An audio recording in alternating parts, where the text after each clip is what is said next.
and a deeper insight, perception, understanding, you begin to understand the dynamics of what affects you. That's why we're so much into every element that would affect our energy.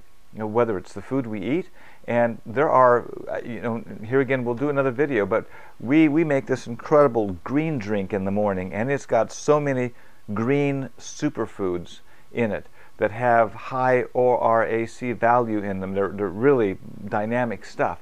We put in a young Thai coconut, the fresh water on the meat. We use chia seeds. We use different things that have a very high level of energy to them. We blend it up. That's what we eat. If we ate nothing else the rest of the day, we would have had our nutrition. But more than that, it would be the frequency and the energy of what we're partaking of. So when you say, well, I really like to eat red meat, well, that's fine. None of that's a problem. It's just that you need to understand the dynamics behind what we're dealing with here in the kingdom is a shift of your abiding. It's a shift of your frequency. It's a whole change of life that God is bringing His people into. So once again, when Ann and I began this pursuit into health, which was some 20 years ago, it was partly born out of family history, but it quickly became a pursuit for truth, because I began to realize how much misinformation there is, how much deception, how much of it is controlled by the Nephilim, by the wealthy families of the world. And so it became more of a pursuit to know really what the truth is. But the more we pursued this path of health and nutrition, the more we began to understand the dynamics that it has and can have upon our ability to walk in clarity, to walk in a connection with the Lord. And so we have stayed on this path and continued to pursue it, born out of our intense desire to live on the highest level. So one of the things that the Lord really wants us to understand is that when you're dealing with the spirit world, you're not dealing with esoteric situations. You're not dealing with stuff that has no consciousness, as if it's just some kind of random thought. You're dealing with living entities. You're dealing with life. Everything is living within God's creation, whether it's the trees, whatever. Everything has consciousness, has life.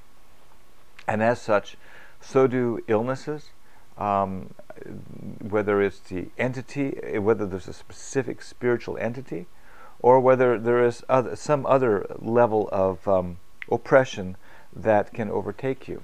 And one of the things I noticed, of course Ann and I have known this for a long time, is the minute you start to get sick, your vibration drops big time.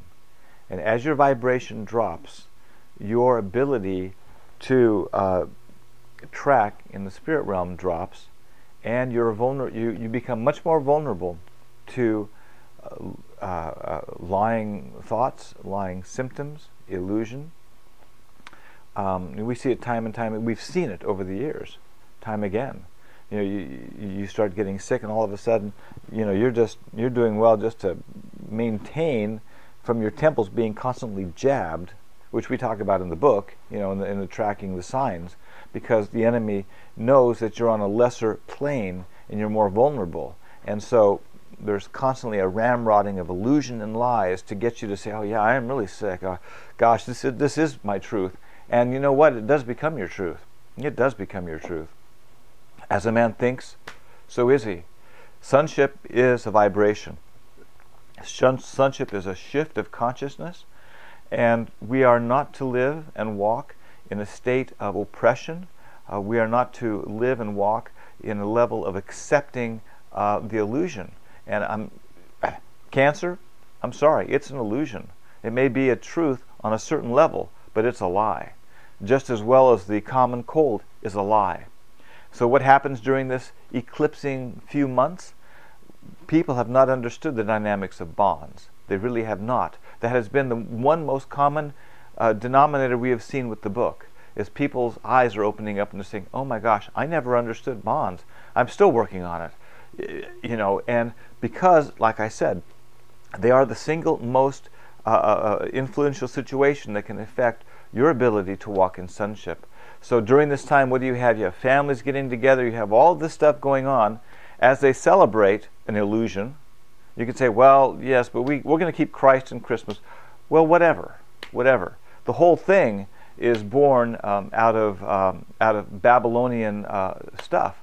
So it makes it very interesting during this time, because your defenses are down, your energy shifts, you become much more vulnerable, and definitely what we've seen in the past is it becomes an eclipse, and somewhere January, February, people start to come out of the haze, and but I would say this year we have seen this the most clear that we've ever seen it, and that's for a reason, because we have said now that we are in a special window, and we are in a special window.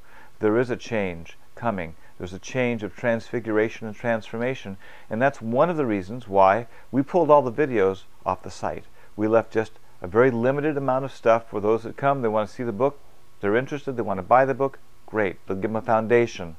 But we're just not out there throwing our pearls before everyone, which we were doing before. We've pulled everything off of YouTube, except just a couple of videos, and anything that we do in the future is going to be only in this section, because it's only to those whom the Spirit has called and has prepared for this time that this word is coming. Whether they buy a book, or whether it's those that we minister to in the Spirit that may never find the website, it really doesn't matter. That is our reasoning. Aside from the fact that we saw a tremendous amount of vulnerability open up on our backside. And we just, the Lord made it very clear, we do not need to do this anymore. We've done what we needed to do on that level, and that door's closed. So anyway, this is just something, these are tracking notes that Ann and I are going to review over and over. This revelation, this understanding is going to deepen, because once again, we're not talking about something that we're trying to understand with our mind. We're talking about something that our spirit is grasping on a deeper level. It's a deeper level of deliverance. It's a deeper level of change. I'll end this with one last thing. A number of times these visions have come in the last 10 years, and in them I saw that sonship was a progressive shift. It didn't appear to be an automatic thing, but what I saw was a progressive shift of our vibration, of our energy, and as we came up higher, we became less and less visible to those on the natural plane, and the realm of spirit became far more real, until you hit a point where the change is complete and you literally have transitioned into an entirely new life. So what we're looking at is a transition. The transition is hastening, and it's moving more quickly forward, because God is changing our paradigm once again. We may have changed our paradigm a dozen times in the last 10 years, or 5 times since we've read the book, but it's going to shift again. We bless you, and we send our love. Amen.